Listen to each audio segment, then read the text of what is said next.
ತರದ ಬಗ್ಗೆ ಚರ್ಚೆ ಆಯಿತು.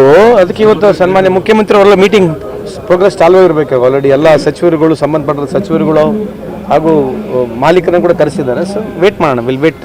ಗುರ್ಲಾಪುರದವರು ಸಿಎಂ ಸಭೆಗೆ ಹೋಗಲ್ಲ ಅನ್ನುವಂಥ ಒಂದು ಇದನ್ನು ಕೊಟ್ಟಿದ್ದಾರೆ ಸರ್, ಮೆಸೇಜ್ ಕೊಟ್ಟಿದ್ದಾರೆ. ಯಾರು ಹೋಗಿಲ್ಲ ಸರ್ ಅವರು.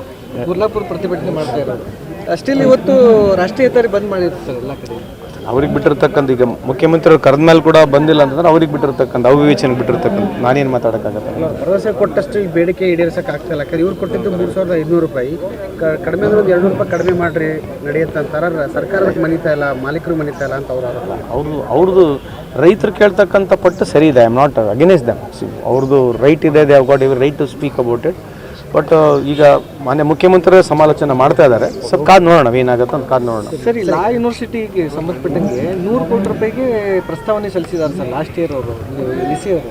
ಬಟ್ ಸ್ಟಿಲ್ ಇಲ್ಲಿವರೆಗೆ ಯಾವುದೇ ಅನುದಾನ ಬಂದಿಲ್ಲ ಅಂತ ಹೇಳಿ ಮಾಹಿತಿ ಇಲ್ಲ. ಅವ್ರು ಯೂನಿವರ್ಸಿಟಿಯನ್ನು ನಾವು ಖುದ್ದು ನಮ್ಮ ಇದರಲ್ಲಿ ನಡೆಸಬಹುದು, ಬಟ್ ಅದಕ್ಕಿಂತ ಹೆಚ್ಚಿನ ಅಭಿವೃದ್ಧಿ ಮಾಡ್ಬೇಕಂದ್ರೆ ಫಂಡ್ಸ್ ಬೇಕು ಅಂತ. ಅಲ್ಲ, ಯೂನಿವರ್ಸಿಟಿಗಳಿಗೆ ಅಲ್ಲ, ನಾನೇನು ಅವ್ರ ವಿರುದ್ಧವಾಗಿ ಮಾತನಾಡ್ತಿಲ್ಲ. ಅದೇನಾಗುತ್ತೆ, ಅವ್ರು ಯಾವ ರೀತಿ ಫೈನಾನ್ಸ್ ಖರ್ಚು ಮಾಡ್ತಾರೆ ಅಂತಕ್ಕಂಥದ್ದು ಫೈನಾನ್ಸ್ ಡಿಪಾರ್ಟ್ಮೆಂಟ್ ಹತ್ರ ಮಾಹಿತಿ ಇಲ್ಲ.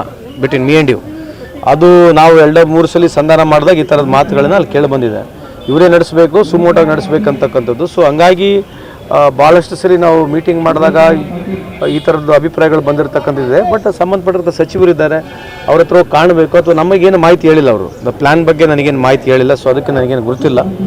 ಗುರುತು ಮಾಡ್ಕೊಂಡು ಹೇಳ್ತೇನೆ ನನಗೇನಿದ್ರೆ. ಈಗ ಇವರು ಬ್ರಿಟಿಷ್ ಅಧಿಕಾರಿನ ಹೊಗಳೋದಕ್ಕೆ ಜನಗಣಮನ ಬರೆದಿದ್ದಾರೆ ಅಂತ ವಿಶ್ವೇಶ್ವರಕ್ಕಾಗಿ ಮತ್ತು 70 ವರ್ಷ ಅವ್ರು ಯಾಕೆ ಆಡಾಡಿದ್ರಂಥದ್ದು?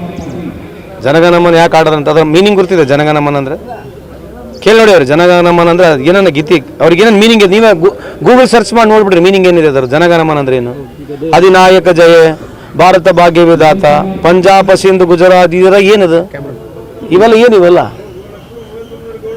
ಇದು ಅಂದ್ರೆ ಇವ್ರ ಐಡಿಯಾಲಜಿ ಬಿಟ್ರೆ ಏನಿಲ್ಲ. ಅದೇ ವಿಶ್ವೇಶ್ವರಕ್ಕಾಗಿ ಗಿಡ ಸಾಹೇಬ್ರಿಗೆ ನನಗೆ ಭಾಳ ಗೌರವ ಇದೆ.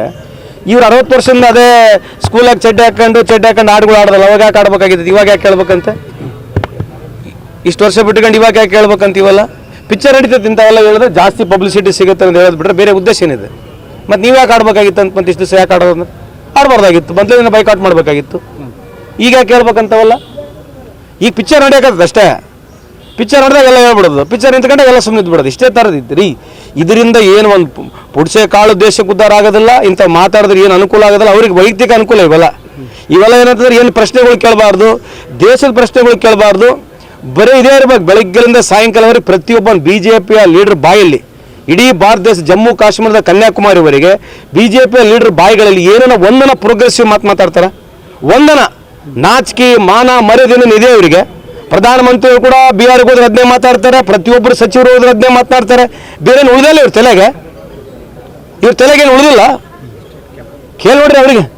ಸರ್, ಬಿಹಾರ್ ಎಲೆಕ್ಷನ್ ನಿನ್ನೆ ಫಸ್ಟ್ ಫೇಸ್ ಆಗಿದೆ ಸರ್, ಏನು ಹೋಪ್ಸ್ ಏನು ಭಾಳ ಮೋಸ ಮಾಡ್ಯಾರ ಮೋದಿ ಅವರು. ಭಾಳಷ್ಟು ಪ್ರಯತ್ನ ಮಿತಿ ಮೀರಿ ಮೋಸ ಮಾಡ್ಲಿಕ್ಕೆ ಪ್ರಯತ್ನ ಮಾಡಿದ್ದಾರೆ. 65 ಲಕ್ಷ ಓಟ್ ತೆಗೆದಿದ್ದಾರೆ. ಈಗ ಮೊನ್ನೆ ತಾನೇ ಗುರುತಾಗಿದೆಯಲ್ಲ ಏನಾಗಿದೆ ಅಂತೇಳಿ. ಹರಿಯಾಣದಲ್ಲಿ 25 ಲಕ್ಷ ಓಟ್ ಆ್ಯಡ್ ಮಾಡಿದ್ದಾರೆ. ಇದು ಏನ್ರಿ ಅರ್ಥ? BJP ನಾನು ಹೇಳ್ತೇನಲ್ಲ, ಕಾಂಗ್ರೆಸ್ಸು, ಇವೆಲ್ಲ ಪೊಲಿಟಿಕಲ್ ಪಾರ್ಟಿಗಳು ದೇಶಕ್ಕೆ ಅನಿವಾರ್ಯ ಅಲ್ಲ. ಈ ದೇಶದ ಸಂವಿಧಾನ, ಈ ದೇಶದ ಜನರು ಜಾಗೃತರಾಗಬೇಕು, ಅರ್ಥ ಮಾಡ್ಕೋಬೇಕು. ಯಾಕಂದರೆ ಯಾವುದೇ ಒಬ್ಬ ಮನುಷ್ಯ ಗೂಟ ಹೊಡ್ಕೊಂಡು ಕೂತ್ಕೊಂಡು ಇಡೀ ದೇಶನ ಉದ್ಧಾರ ಮಾಡೋಕ್ಕಾಗೋದಿಲ್ಲ. ಅಧಿಕಾರ ಬೇಕು, ಯಾವುದೇ ರೀತಿಯ ಗೆಲ್ಲಬೇಕು ಅನ್ನೋದಕ್ಕೆ ಇದೊಂದು ಮಾಡ್ತಕ್ಕಂಥ ಕುತಂತ್ರ. ಯಾವುದಕ್ಕೂ ಉತ್ತರ ಕೊಡಲಾರಂಗೆ ಆರ್ಕೆ ಉತ್ತರಗಳು ಕೊಡೋದು. TV ಮಾಧ್ಯಮ ಮುಖಾಂತರ ಒಂದು 8 ರಿಂದ 10 ಗಂಟೆವರೆಗೆ ಸ್ಟುಡಿಯೋನಾಗ ಇದನ್ನೇ ಕೇಳ್ಬೇಕು. ಬೇರೆ ಏನೇನು ಹೊಸದೇನೇನಿದೆಯಾ? ಪ್ರಧಾನಮಂತ್ರಿಯವ್ರದ್ದು ಏನೇನು ಹೊಸದಿದೆಯಾ? ಬಿಹಾರ್ನಲ್ಲಿ ಆಗಿರ್ತಕ್ಕಂಥ ಏನಿದೆ? ಈಗ ಆಲ್ರೆಡಿ ಎಲೆಕ್ಷನ್ಕಿಂತ ಮುಂಚೆ ಈಗ ಎಲೆಕ್ಷನ್ ನಡೀತಾ ಇದೆ. ಅವ್ರಿಗೆ ಅಕೌಂಟಿಗೆ ದುಡ್ಡು ಹೋಗ್ತಾ ಇದೆ. ಎಲೆಕ್ಷನ್ ಕಮಿಷನರ್ ಏನು ಮಾಡ್ತಾ ಇದ್ದಾರೆ? ಇದು violation of code of conduct ಅಲ್ಲ. ಇದಕ್ಕೆ ಇದ್ರ BJP ಒಪ್ತಾರಾ? ಇದೆ ಅಲ್ರಿ, ಹೇಳಿ ತೋರಿಸಿದೀವಲ್ಲ.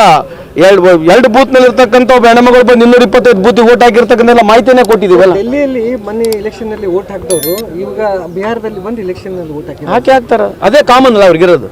ಈಗ ಸಬ್ಕಾ ಸಾಥ್ ಸಬ್ಕಾ ವಿಕಾಸು ವಿಶ್ವಗುರು ಏನಂತಂದ್ರೆ ನಾವು ಕಳ್ಳ ವೋಟಿಂಗ್ನಲ್ಲಿ ವಿಶ್ವಗುರು ಆಗಿದ್ವಿ. ವಿಶ್ವಗುರು ಎದುರಾಗಿದ್ದೀವಿ ಅಂದರೆ ಕಳ್ಳ ವೋಟಿಂಗ್ನಲ್ಲೇ. ಇಡೀ ಪ್ರಪಂಚದಲ್ಲಿ ಯಾರು ಇಂಥ ದೊಡ್ಡ ಪ್ರಮಾಣದಲ್ಲಿ ಸುಳ್ಳು ವೋಟಿಂಗ್ ಮಾಡಿ ಕಳ್ಳ ವೋಟಿಂಗ್ ಮಾಡಿ ಗೆಲ್ತಕ್ಕಂಥದ್ದು ಯಾರೂ ಇಲ್ಲ. ಶ್ರೇಷ್ಠವಾಗಿ ವಿಶ್ವಗುರು ಯಾರನ್ನ ಇದ್ರೆ ಪ್ರಧಾನಮಂತ್ರಿ ಮೋದಿಯವರು, ಎಲೆಕ್ಷನ್ ಕಮಿಷನರ್ ಅವರು, ಇವರಿಬ್ಬರ ನೇತೃತ್ವದಲ್ಲಿ ನಾವು ಇವತ್ತು ಇಡೀ ಪ್ರಪಂಚಕ್ಕೆ ವಿಶ್ವಗುರು. ಕಳತನದಿಂದ ಮೋಸ ಮಾಡಿ ಜನರನ್ನ ಪ್ರಜಾಪ್ರಭುತ್ವ ಹಕ್ಕನ್ನು ಹೆಂಗೆ ಕಸ್ಕೊಂಡು ಗೆಲ್ಲಬೇಕು, ಚುನಾವಣೆ ಮೋಸ ಮಾಡ್ತೀವಿ. ಈಗ ಮೊನ್ನೆ ನೋಡಿ ಅಂಡಮಾನ್ ನಿಕೋಬಾರ್ನಲ್ಲಿ 75% ಸೀಟ್ಗಳು ಬಿಜೆಪಿ ಗೆದ್ದಿದೆ. ಕಾರಣ ಏನಂತಂದ್ರೆ ಎಲೆಕ್ಷನ್ ಕಮಿಷನರು ಅಲ್ಲಿ ಯಾವ ರೀತಿ ಎಲೆಕ್ಷನ್ ನಡೀತದೆ ಅಂತ ಮಾಹಿತಿನೇ ಕೊಟ್ಟಿಲ್ಲ ಅವರಿಗೆ. 75% ಇದು ಎಲ್ಲಿ ಮಾಹಿತಿನೇ ಬರೋದಲ್ಲ. 75% number of seats in Andaman Nicobar BJP ಗೆದ್ಬಿಟ್ಟಿದೆ. ಮೋರ್ಲೆಸ್ ಅನ್ಕಂಟೆಸ್ಟ್ ಆಗ್ಬಿಟ್ಟಿದೆ. ಇದು ನಮ್ಮ ವಿಶ್ವಗುರು ಪರಿಣಾಮಗಳು. ಯಾಕೆ ನೀವು ಅಷ್ಟು ಪಾಪ್ಯುಲರ್ ಇದ್ರೆ ಬೈರವಂಗ್ ಗೆಲ್ಲರಲ್ಲ ಚುನಾವಣೆಗಳನ್ನ, ಯಾಕೆ ಗೆಲ್ಲಕ್ಕಾಗ್ತಿಲ್ಲ ನಿಮಗೆ ಚುನಾವಣೆ? ಈ ರೀತಿ ಮೋಸ ಮಾಡಿ ಗೆಲ್ಲದ ಅರ್ಥ ಏನು? ಇದರಿಂದ ಏನು ಸಾಧನೆ ಇದೆ? ಸಾಧನೆ ಇಷ್ಟೇ, ಅದಾನಿ ಅಂಬಾನಿ ಸಾಕಷ್ಟು ದುಡ್ಡು ಕಳೆದ 10 ವರ್ಷದಿಂದ ಸಾಧನೆ ಏನಂತಂದ್ರೆ ಬಿಜೆಪಿ ಸಾಧನೆ, ಅದಾನಿ ಅಂಬಾನಿ ಸಾಧನೆ ಬಿಟ್ಟರೆ ಬಿಜೆಪಿ ಸಾಧನೆ ಏನಿಲ್ಲ, 0.